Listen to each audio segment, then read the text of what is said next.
Hello, and welcome to the English Channel, a simple space for curious minds and growing English skills. Have you ever had that moment, you're speaking English, you feel like you've got the words, the grammar's okay, but you just get this blank stare back. It's so frustrating, right? When you feel like you're just not getting through easily. Oh, absolutely. It's such a common feeling, isn't it? So many learners work really hard on vocabulary lists and grammar rules, but actually being understood clearly, and maybe even more importantly, feeling genuinely confident when you speak, that often comes down to pronunciation. Exactly. And that's really what we want to dig into today. And for this deep dive, we've really been immersing ourselves in how native English speakers actually sound in real everyday conversations. Not the textbook version, but the real flow, the sounds, the way words connect. Right. And our goal here is to pull out the most useful insights, the techniques that can really help you unlock clearer, more natural sounding English pronunciation. Think of it like we're trying to decode some of those unspoken rules of spoken English. Yeah, the secret handshakes, maybe. Oh. We've tried to boil down what we found into practical tips you can actually use. Because it's not just about making the right sounds, is it? It's about feeling comfortable, sounding like yourself, and really having your message land when you talk to people. And one thing that just kept coming up again and again as being absolutely key is a technique called shadowing. Shadowing. Okay. Yeah, it sounds simple, but it's incredibly powerful. Basically, you listen very closely to a native speaker, Yeah.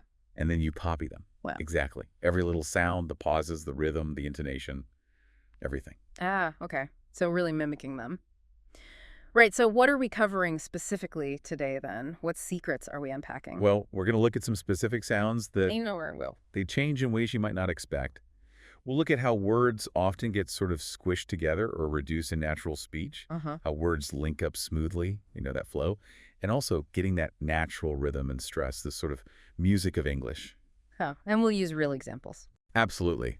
We've got several example sentences that really highlight these points. We'll break them down and show you how they sound compared to just reading them and why noticing these little things can be a total game changer. All right, sounds good. Let's dive in. Where do we start? You mentioned common sounds, T sounds, and ED endings. Exactly. That's a great starting point. So the first sentence we looked closely at was, "This started a very sustainable practice that has lasted hundreds of years." Okay, this started a very sustainable practice that has lasted hundreds of years. Yeah, when you hear it said naturally, it just flows. Yeah, it does, doesn't it? So what's the magic there? Because if I tried to say every single sound perfectly, it might sound a bit, I don't know, robotic. That's a good way to put it, yeah. Clunky, maybe? Yeah. So a couple of things really stood out. First, those ed endings on started and lasted. Okay, the past tense endings. Right. Now, what we found highlighted is that in natural connected speech, these often don't sound like a strong T or D at the end. Instead, they frequently sound more like E, like an extra syllable almost. I'd. So not started, but More like started. yeah. And even more, the T sound before that ending in started often softens to sound like a D. So started, Started, okay. And lasted. same idea. It tends to sound like lasted. Lasted. Wow, started, lasted. That small change, just good I'd, it really does make it sound smoother, doesn't it? It makes a huge difference. It's one of those subtle cues that signals more fluent natural speech. Okay, what else in that sentence? Well, another key thing is the T in the middle of that has. This is a perfect example of what linguists often call a stopped T. Like a stopped T. Yeah. Instead of releasing that puff of air you normally associate with T, like T before the word has, Huh. your tongue goes up to the spot behind your teeth where you make the P sound, but you just stop the airflow. There's no real release. Ah, okay, so that has. Let me try. That has. Oh, yeah. You feel your tongue go up, but you don't push the air out before the H sound. Exactly. That has. It connects smoothly. It's such a tiny movement, but I guess it happens all the time. All the time. And noticing these little things, the "i'd" ending, the stopped T, it doesn't just help you sound more natural. It also helps you understand native speakers better because they're doing this constantly without thinking. That makes sense. You start tuning your ear to it. Precisely. And we also shouldn't forget about rhythm and stress. In that sentence, the emphasis naturally falls on certain words. Right. Like Right. started, sustainable, lasted, and hundreds. Mhm. Getting that sort of musical up and down is just as vital as the individual sounds. It carries the meaning. Okay, that's really helpful for that first example. What about tricky words? Words that change a lot or how they link up? Good question. Let's look at the next sentence we analyzed. It had a lot of repetition. All those different colors come from different mineral compositions coming from different regions. Okay, lots of different in there. That word seems like a good one to focus on. How does that usually sound in natural speech? Well, based on what we saw, different is a classic example of a word that gets simplified. First off, it's usually just 2 syllables, not 3. 2 syllables, not different. Nope, more like different. Different, okay. And that final T, it's very often a stopped T again. So your tongue goes up, stops the air, different. Different, got it. 2 syllables, stopped T. Makes sense. And the phrase come from being repeated. Yeah, the repetition there just reinforces how common phrases develop a standard flowing rhythm. Come from. Yeah. And an interesting point about rhythm with different specifically. The natural stress pattern often emphasizes the word that comes right after different. Ah, okay. So you'd stress colors. Exactly. Different color. And different mineral compositions. You got it. And different regions. Yeah. It highlights what aspect is different each time. It just sounds more natural. That makes perfect sense rhythmically. Okay. Okay, what about shorter sentences? Do they still have these kinds of features? We looked at one, right? Our whole family they're all about the salt. Oh yeah, that one seems simple, but it's packed. Digging into it showed quite a few common changes happening, even in just a few words. Really, like what should we listen for? Okay, first word, our. In faster connected speech, our very often gets reduced. It sounds just like the word are. So it starts like our whole family. Exactly. Our whole family is. It's subtle, but very common. Okay, our whole family. What's next? Then is. The main thing there is making sure you get that clear Z sound at the end. Is. Seems basic, but important for flow. Right, Z sound. Then the contraction for they are. Yeah. This one frequently gets reduced so much it sounds exactly like the word there or even third. Wait, really? So the sentence could sound like our whole family is there all about the salt. Pretty much. Right. Or our whole family is there all about the salt. It shows how much pronunciation can shift from the written form. Wow, that's quite a change. Any other stopped T's in there? Yes, 2 of them. In about, the final T is stopped before the. About the. Yeah, I feel it. And also at the very end in salt. That final T is almost always stopped in American English especially. Your tongue goes up, stops the air. Salt. Salt.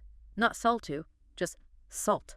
Exactly. A clean stop. It's amazing how these tiny tweaks to really common words like our, they're about, salt, how much they contribute to sounding, fluid. They're the absolute building blocks. And just quickly, the stress in that sentence usually falls on whole family, all, and salt.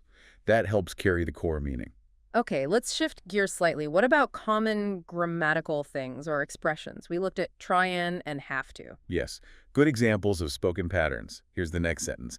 Some people try and sell on their own. Okay, try and sell. My inner grammar alarm is sort of buzzing slightly. Shouldn't it be try to sell? That's a really common reaction. Yeah. And you're right. In formal writing, try to is the standard. But what we found consistently highlighted is that try and is extremely common in everyday spoken English. It's perfectly natural, almost a fixed expression for many speakers.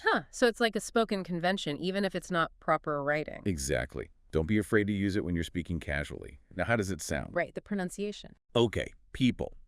Often that middle vowel sound gets reduced or even disappears. Sounds more like people. People. Okay. And here's a huge one for linking the word and. When it connects verbs like this, it very often reduces right down to just an N sound. Just N. Just N. Yeah. Think about black and white. We usually say black and white, right? Black and white. Same thing here. Try and sell becomes try and sell. Try and sell. Try and sell. Oh, wow. Okay. That definitely makes it flow much faster. Doesn't it? It's just a tiny little N linking them. And for own, you want to make sure you get that diphthong sound right. Maybe a little glide in there. Own. Okay. And the stressed words here. Usually try, sell, and own would get the main emphasis. All right. Now, the next one sounds like it's full of these connections. The buyers don't actually have to pay anything out of pocket. Oh, this sentence is a fantastic example. It's like a mini workout for connected speech. So much happens quickly. Okay, break it down for us. Where do we start? Let's start with don't. Negative contractions like don't, can't, isn't they very often end with a stopped T. Okay, so tongue goes up, stops the air, no strong t sound, don't. Perfect. Don't. Then the word actually. This one almost always gets reduced in fast speech. How does that reduce? Usually sounds like actually, maybe actually, 2 syllables instead of 3. Actually. Wow, that's quite a squash. It really is. Very common, though. So we have don't actually. Now, for maybe the most common reduction, have to. Ah, yes, have to. When it means obligation, like here, it almost always becomes hafta. H-A-F-T-A, hafta. Hafta. Okay, so putting it together, don't actually hafta. Exactly. See how much smoother that is already? Yeah, it's getting faster just saying the reductions. That's the point. Next bit, pay anything. These often link smoothly. Think of the yi sound at the end of pay connecting to the start of anything. Pay anything. Or even reduce anything slightly, like pay anything. Pay anything, pay anything. Okay. And the final piece, out of pocket. Here we get that classic American English feature, the flap T, or sometimes called the tap T. Flap T. Yeah. When a T sound falls between two vowel sounds, like the T in out of is between the ow sound and the sound, it often changes into a very quick light D sound. So out of becomes outa. Out, like butter becomes butter. Exactly the same sound. So out of pocket becomes out of pocket. Out of pocket. Okay, let's try the whole monster sentence now. The buyers don't actually have to pay anything out of pocket. You got it. Wow. That feels completely different from reading it word by word. It's like a different language almost. It kind of is. Spoken language has its own rules. Yeah. And practicing these links and reductions, getting comfortable with them, is absolutely key, not just for your own fluency, but for understanding others when they speak at a normal pace. Right, because they're doing all this automatically. Constantly. And the main stressed words carrying the meaning here would be buyers, pay, anything, and pocket. This is fascinating. Okay, let's maybe look at a few final examples, maybe focusing on specific vocabulary or common phrases. Sure. How about this one? It's a lot about your vision. Okay, I think I'm spotting some patterns now. Stopped T in lot and about. Bingo. Yes. A lot about. Tongue stops the air before the next word. Got it. And what about your? Your is another one that frequently reduces in faster speech. It often sounds just like the contraction your. So it's a lot about your vision. Exactly. It's a lot about your vision. It's very common. Okay. And the word vision itself, any tips there? Vision is a good one to practice. You need that voiced V sound at the start, V, V, V, V, V. Make sure your bottom lip touches your top teeth and vibrates. And that middle sound, the C, it's not an is sound, it's a ZH sound, like the is in measure or pleasure. Ah, right, visun. Visun, exactly. And the key stress here usually falls on lot, about, and vision. Okay. Next, a common expression. It takes a toll on you. Right. With this one, notice how it takes links together. The final T of it connects right into the T of takes. It sounds almost like one blended word. It takes, yeah, no gap. No gap at all. It takes. And then a toll on you. This phrase is interesting for the vowel sounds. The O sound. Yeah. The O in toll, the O in on, and the oo sound in you. They're all slightly different. You make slightly different shapes with your lips. Right. Toll, lips rounded. On, more open. You, lips pushed forward. Even if it gets faster and blends, practicing them distinctly helps. Toll on you. Okay. Yeah, that phrase, take a toll, definitely sounds more natural when it flows like that. It does. And one last one, another useful phrase. That has a lot of implications down the road. Okay, applying what we've learned. Stopped T in that. Linking and reduction in has a lot of. Does that become has a lot of? You nailed it.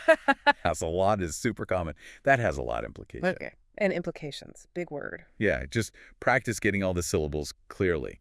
The main stress is on the third syllable. Implications.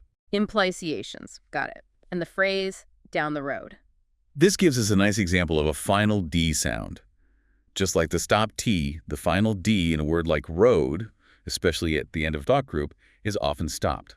So not a big release like road-duh. Exactly. Your tongue goes to the D position, but you don't really push the air out strongly, just a soft stop. Road. Road. Okay. So putting it all together, that has a lot of implications down the road. Perfect. See how all those little pieces, the stop sounds, the reductions like lotta, the linking, the rhythm on implications, they all work together. Yeah, it really paints the picture of how spoken English actually operates. It's much more connected and fluid than just reading words off a page. Definitely. It's like a constant stream of sound with peaks and valleys of stress rather than separate blocks. Wow, okay. This has been incredibly insightful. So much detail in how we actually speak.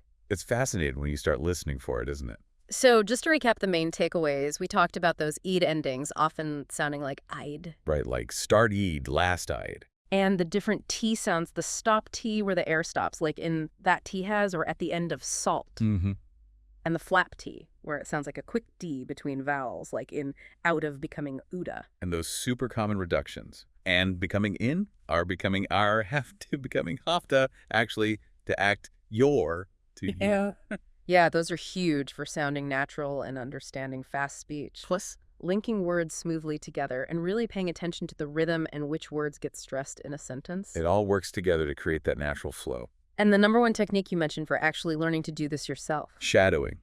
That constant practice of listening intently and copying exactly what you hear from native speakers.